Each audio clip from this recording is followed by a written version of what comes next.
Hello guys, അപ്പോൾ നമുക്കിന്നൊരു birthday function ഉണ്ട്. അപ്പോൾ ബർത്ത്ഡേ ഫംഗ്ഷന് പോകുന്നതിന് മുമ്പായിട്ട് ഒരു കുട്ടി ഷോപ്പിംഗ് കൂടെ പ്ലാൻ ചെയ്തിട്ടുണ്ടായിരുന്നു കേട്ടോ. കാരണം നമുക്ക് ബർത്ത്ഡേ ബോയ്ക്ക് എന്തെങ്കിലും വാങ്ങണമല്ലോ. അങ്ങനെ ഞങ്ങൾ 6 പേര് കൂടിയിട്ട് പ്ലാൻ ചെയ്തിട്ട് അവസാനം ഞങ്ങൾ 3 പേര് മാത്രമാണ് കേട്ടോ പോയത്.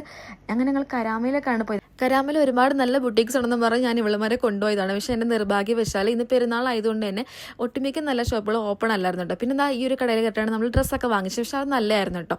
അങ്ങനെ നമ്മളുടെ കൂടെ നേരത്തെ വരാമെന്ന് പറഞ്ഞവളുമാരെല്ലാം അവസാനം 6 മണിയൊക്കെ ആയപ്പോഴത്തേക്കാണ് കേട്ടോ വന്നത്.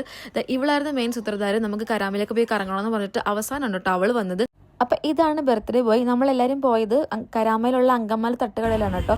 അപ്പോൾ നമ്മളൊരു 10-15 പേരോളം ഉണ്ട്. അപ്പോൾ അവരെല്ലാവരും വന്നുകൊണ്ടിരിക്കുന്നുള്ളൂ. ഏകദേശം ഒരു 8:30 ആയപ്പോഴത്തേക്കാണ് ആക്ച്വലി പ്രോഗ്രാമൊക്കെ സ്റ്റാർട്ട് ചെയ്തത്. പ്രോഗ്രാം എന്ന് ഞാൻ ഉദ്ദേശിച്ചത് ഫുഡ് അടിയാണ് കേട്ടോ. അപ്പോൾ നമ്മൾ ആദ്യം തന്നെ ഗിഫ്റ്റൊക്കെ കൊടുത്തു. ഗിഫ്റ്റ് കൊടുത്തതിന് ശേഷം നെക്സ്റ്റ് കലാപരിപാടി അങ്ങനെ അടുത്ത കലാപരിപാടിയുടെ കേക്ക് കട്ടിങ്ങിലേക്ക് കടന്നുണ്ട്. അങ്ങനെ കേക്കൊക്കെ കട്ട് ചെയ്തതിന് ശേഷം നമ്മൾ അവിടെയുള്ള എല്ലാ സാധനങ്ങളും ഒതുക്കി പറക്കി വെക്കുകയാണ്. കാരണം നമ്മൾ ഇനി അടുത്ത ഫുഡ് അടിക്കാനായിട്ട് പോവാണ് കേട്ടോ. അങ്ങനെ ഓൾമോസ്റ്റ് എല്ലാ സാധനവും നമ്മൾ ഓർഡർ ആക്കിയിട്ടുണ്ട്. അങ്ങനെ എല്ലാവരും ഫുഡ് കഴിക്കുന്നതിൻ്റെ തിരക്കിലാണ് കേട്ടോ. അപ്പം സത്യം പറഞ്ഞാൽ അവിടുത്തെ നല്ല ഫുഡായിരുന്നു കേട്ടോ. എല്ലാ ഫുഡും അടിപൊളിയായിരുന്നു. അങ്ങനെ ഫുഡെല്ലാം കഴിച്ച് കഴിഞ്ഞ നിമിഷം നമ്മൾ നേരെ പോയി നമ്മളെല്ലാവരുടെ കഴിച്ച് ചേർത്തതിൻ്റെ ബില്ല് കൊടുക്കണം കേട്ടോ. പാവം ഇത്രയേ ആയിട്ടുള്ളൂ.